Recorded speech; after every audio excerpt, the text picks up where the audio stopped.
ใดบ่ถือใจหรือเคินข้างหรือว่ามารยาว่าจะพังพาบอกเขี้ยมคอ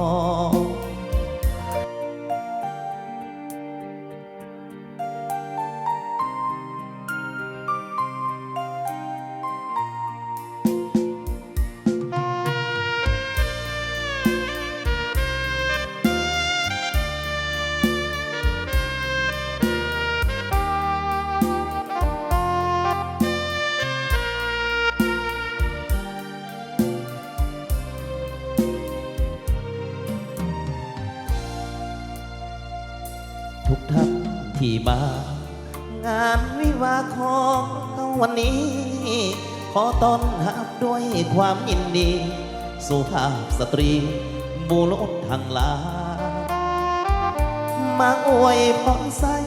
พร้อมด้วยน้ำใจของคนมากมายเจ้าภาพแต่งดองทั้งสองฝ่ายขอบใจหลายๆที่มาอบอุ่น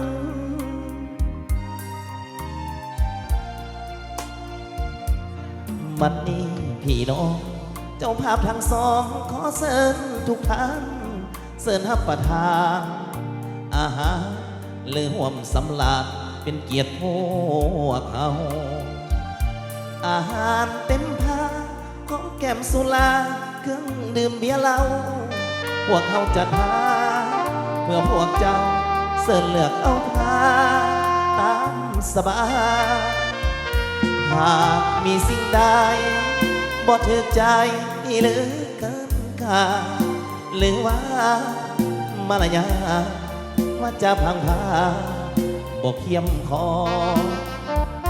หับตอนบ่ทันหลายสิ่งหลายอันขาดตกบกพร่อง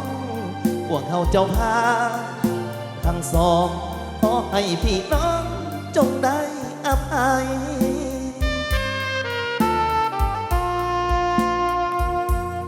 เมื่อเลิกจากงานเดินทางกลับบ้านขอให้มีโศกอย่ามีทุกข์อย่ามีโศกอย่ามีโลกเบียดเบียนหาวิอายุมันยืนวันคืนนอนหลับฝันดีให้เธอคอยลอตเตอรี่เป็นเศรษฐีเงินล้านทุกคน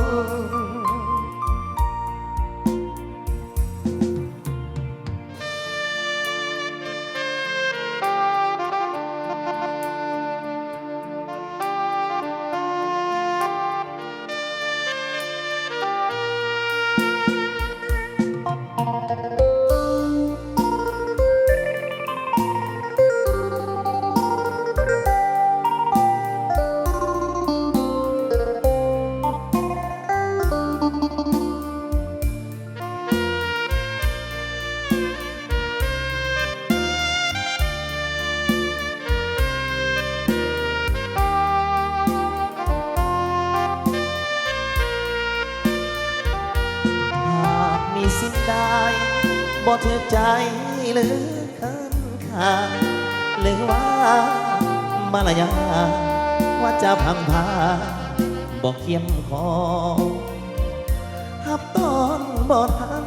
หลายสิ่งหลายอันขาดตกบกพร่องพวกเขาเจ้าพาทั้งสองขอให้พี่น้องจงได้อภัย